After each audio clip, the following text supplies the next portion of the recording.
You are going to listen to a telephone conversation between a caller and a call centre operator. As you listen, complete the numbered spaces in the identification form in the book.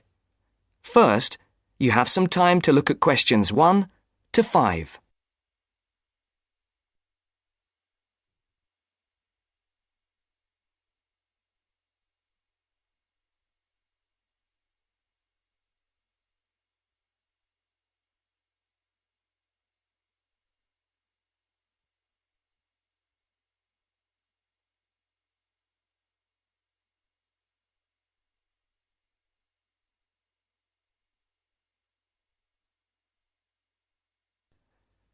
You should answer the questions as you listen, because you will not hear the recording a second time. Listen carefully and answer questions 1 to 5. Platinum Card Service, Rebecca speaking. How may I help you? I've got a few problems with my credit card account. Okay. What is your credit card number? Let's see. It's here somewhere. Here it is. Can I just take the card number, please? Yes, it's 6992 6992 3443 3443 1147 1147 8921. 8921. Right. Can I just check that? 6992 3443 1147 8921. That's it. And your name? Carlos de Silva. I just need to check a few details for identification and security, if you'll bear with me. That's okay. And what's your postcode? SE1 8PB. SE1 8PB. That's it. Vauxhall Close, London? Yes, that's right. And the house number? 43. And can you give me your date of birth? 13th of the 7th, 63. And one further check, if I may. Can you give me your mother's maiden name? Yes, it's Moore. Is that Moore? Yes, that's it. Before the caller and operator continue their telephone conversation, look at questions 6 to 10.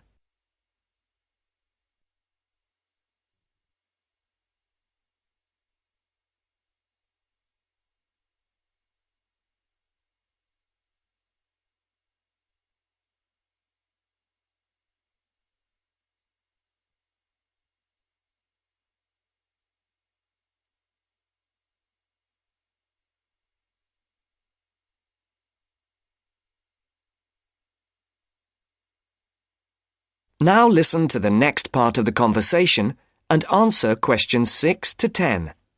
For these questions, there are 3 alternatives: A, B, and C.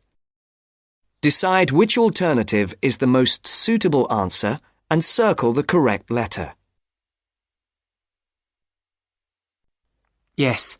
Now, can we get on with this? Yes, sir, certainly.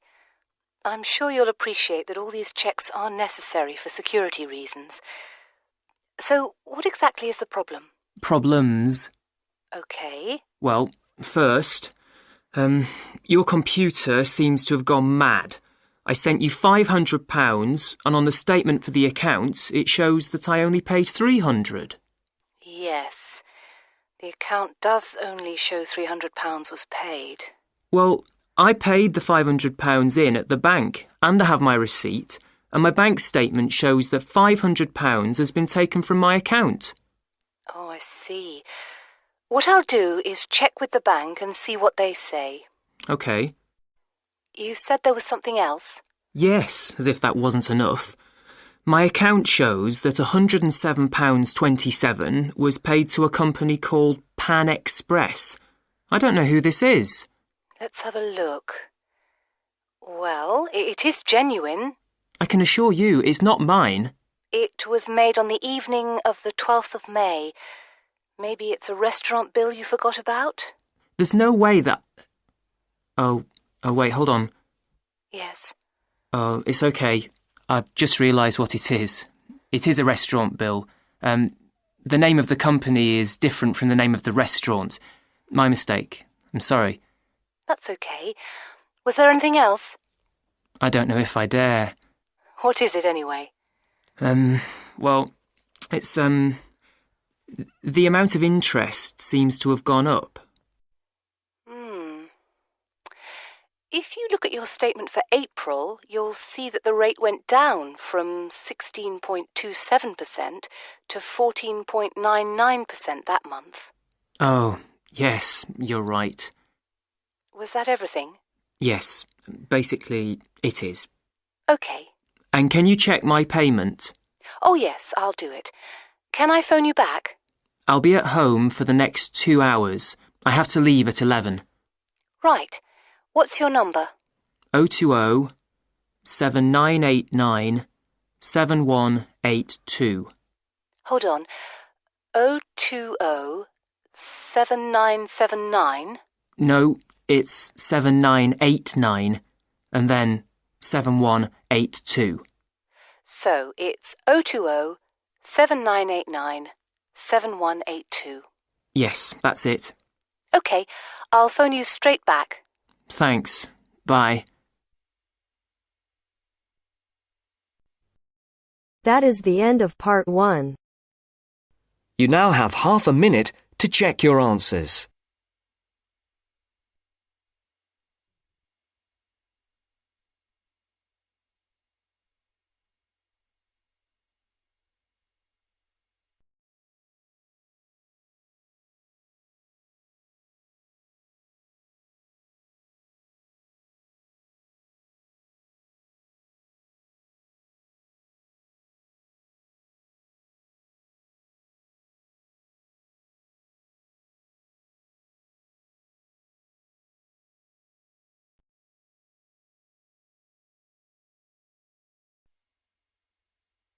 Now turns to part 2.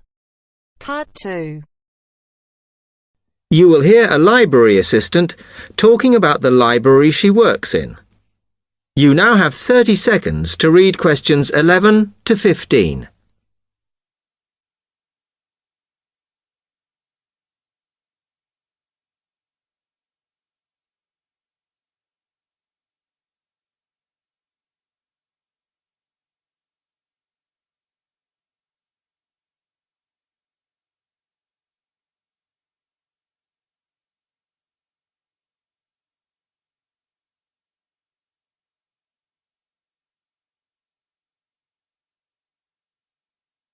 Hi, can I help you? Yes. I wanted to join the library. Okay. First of all, let me show you around the library and explain a few things for you. Okay, now we're here at the main entrance. You can see the reception, which is where you bring back and take out books. And also, we can order books and answer your questions there. Next to the reception, where you can see those old desks, is where we keep the magazines, because you can sit down and read there. They're divided into sections for sciences, geography, arts, etc. Then, at the back of the library, you can see the section for old books. Next to that is where the books proper start. That used to be the science section, but now on those shelves you'll find the art section. We had a big reorganisation in the summer, which I think has made it clearer. The numbering is standard, so you should be able to find what you want quite easily. However, if you can't find something, it probably means it's been borrowed. Okay, then in the corner next to the reference section is where we thought it was quietest and away from the phones and printers and things, so we've put the study desks there. They all have computer access if you need it for your laptop. We do ask that you don't just read magazines there, though. Okay, then there's the reference section, where you can look up the files. Then, as we come back to the main entrance, is the next section, where we used to have the languages. It got very busy and noisy, so when we moved everything round, we decided to put the law books here. Also, because it's a smaller section, it fits quite well here. OK then, we're back at the main entrance. Over there, by reception, there's a door that goes to the extension. And we have further sections, such as languages and study desks through there. So you could have a look round when we've finished. Then, just between reception and the door here, is where we decided to put the computers. But the computer magazines are in the magazine section, as we found too many went missing here. OK, is that everything? You now have 30 seconds to read questions 16 to 20.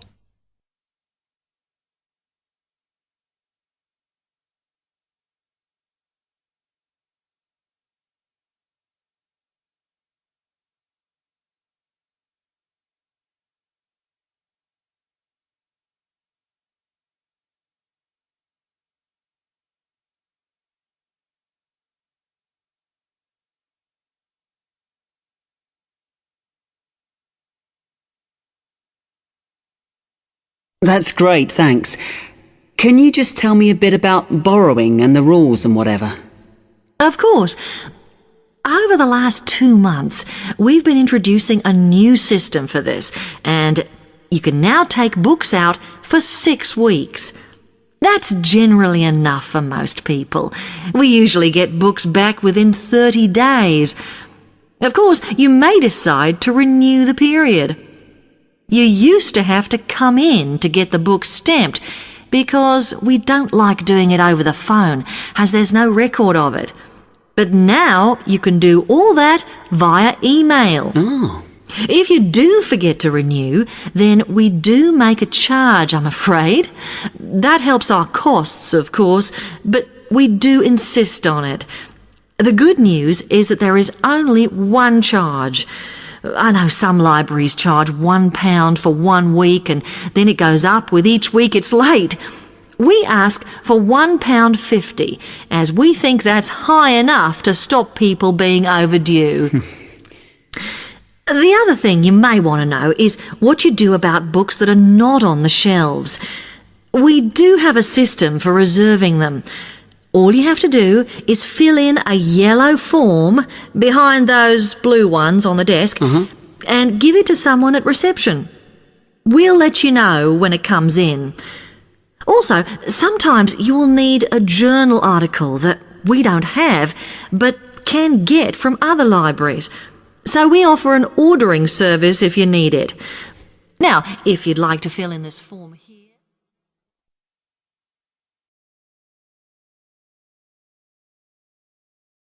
That is the end of part 2. You now have half a minute to check your answers.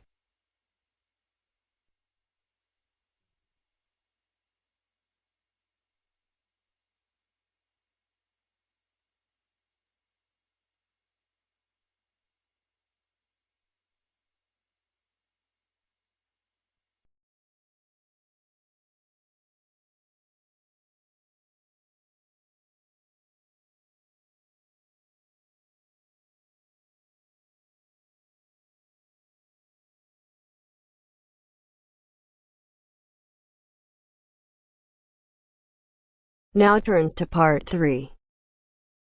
Part 3. You will hear a business studies student called Sam talking to his tutor about an IT project he is going to do for a local company called Turner's. First, you have some time to look at questions 21 to 26.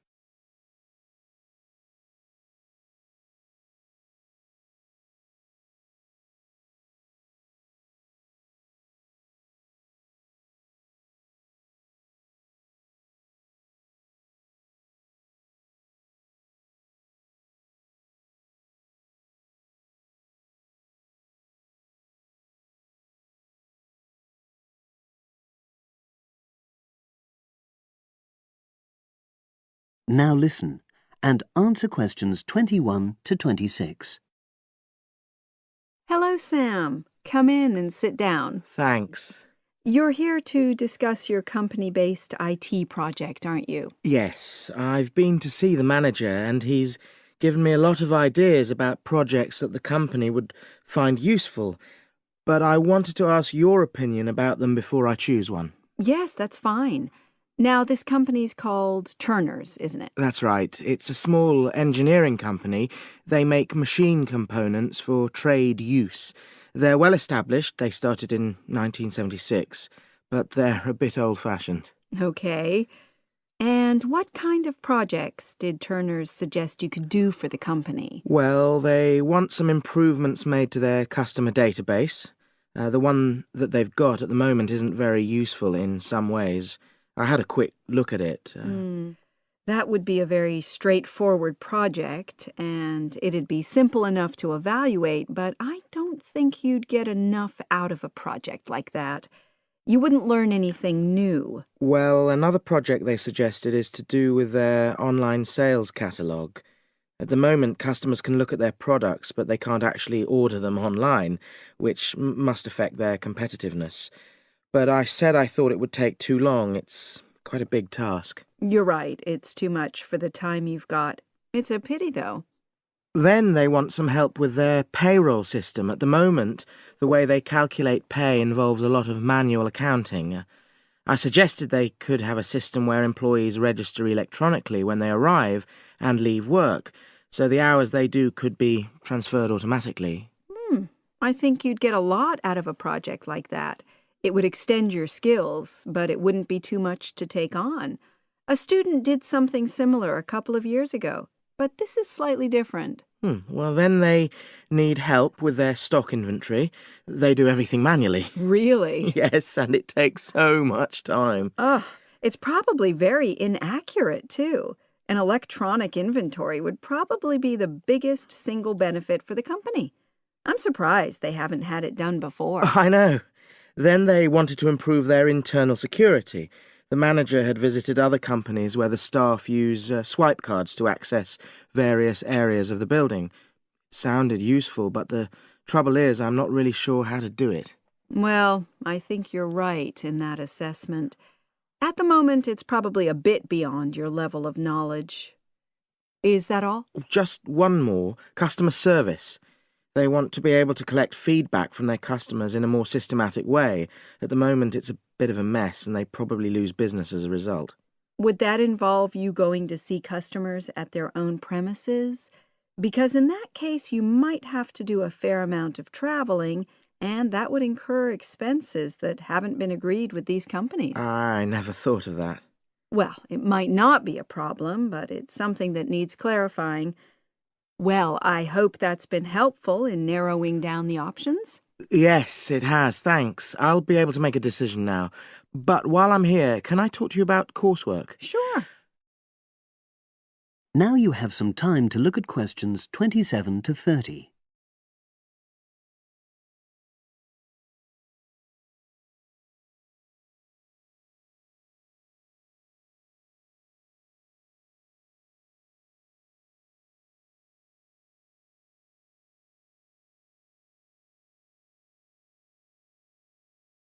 Now listen and answer questions 27 to 30. I'm not very happy about the way our group assignment is working. There are some problems. Oh, dear.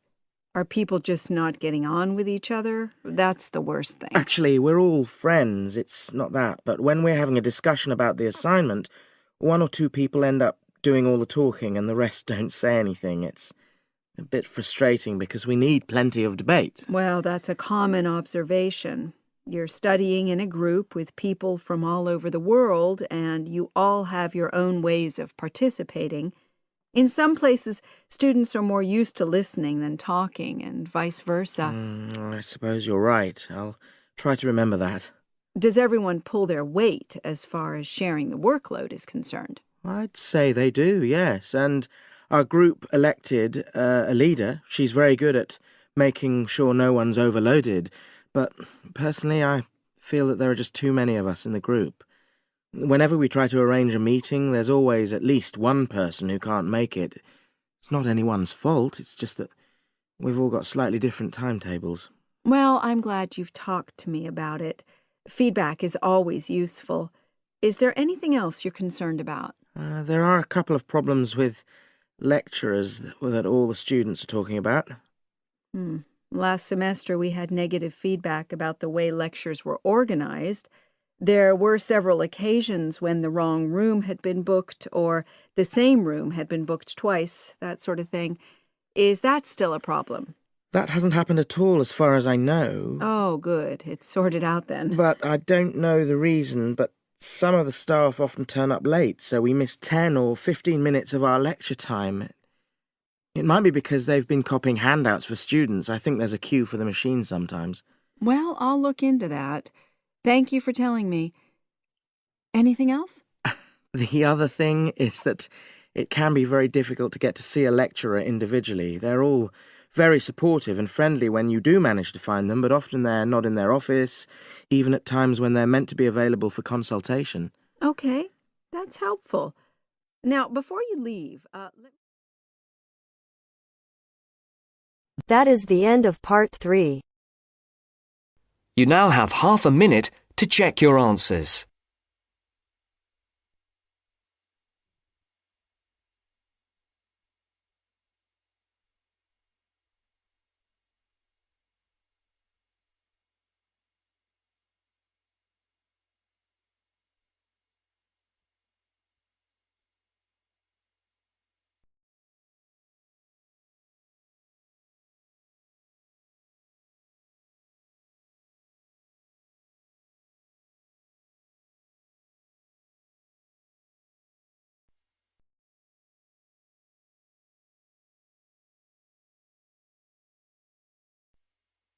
Now turns to part 4.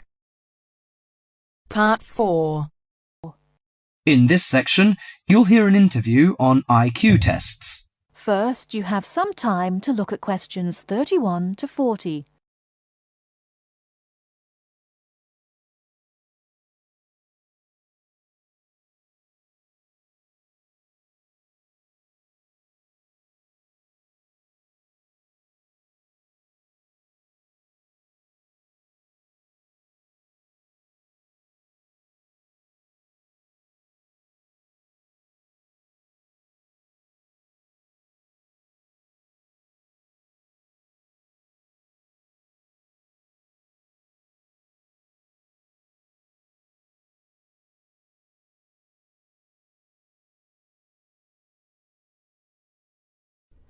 Now, listen carefully and answer questions 31 to 40. Mrs. Kellerman, a specialist in child psychology, is interviewed by Bridget. Mrs. Kellerman, why is it that some children perform much better than others at school? Obviously, it can't be denied that certain children are brighter than others, but it's not as simple as that. A lot of emphasis is placed on intelligence measured by tests, so-called IQ tests, which only measure certain types of intelligence, such as basically linguistic and numerical skills, or reading and mathematics to put it plainly, which is unfortunate because some children are bound to suffer. A good example was a friend of mine's son who was kept out of the top class at school because of his average IQ. That's around 100. His father, though he had no idea his son was going to be an architect, always said he was a clever child. Apparently, he was able to picture things in his mind and draw accurately at a very early age. The point is that his university life might not have been so difficult if his ability had been recognized sooner. What you're saying, then, is that some children have abilities that are not easy to measure, that aren't appreciated by many schools. Precisely. And if these schools are not spotted sufficiently early, they cannot be developed. That's why, in my view, there are so many unhappy adults in the world. They are not doing the things they are best at. What are those other kinds of intelligence? How can we recognize them in our children? Well, take musical talent. Many children never get the chance to learn to play an instrument, but while they might not become great artists or composers, they may get a lot of pleasure and satisfaction. Musically gifted children are fascinated by all kinds of sounds, car horns, animal noises, and so on, and they can easily recognize tunes and sing them in key. How can a parent encourage them? Sing to them and teach them new songs. Buy a piano or even a cheap instrument such as a recorder. If you can afford it, send them to music lessons as soon as possible. Play recordings of different instruments to them. What about a child who is good at sport? Could that be described as a form of intelligence? Most certainly. We psychologists call it motor or bodily intelligence. These children move gracefully and handle objects skillfully. A child who finds it easy to take things apart and use various tools may well become an engineer with the right encouragement. We should give them models to make and take them to science museums. However, unless these children are also good with words and numbers, they will probably not do well in school examinations. Is there anything a parent can do to help in this case? Yes, it may be worth spending money on private lessons, but, hardly anyone is good at everything. In my opinion, a child should be judged on his individual talents. After all, being happy in life is putting your skills to good use, no matter what they are. That is the end of part 4.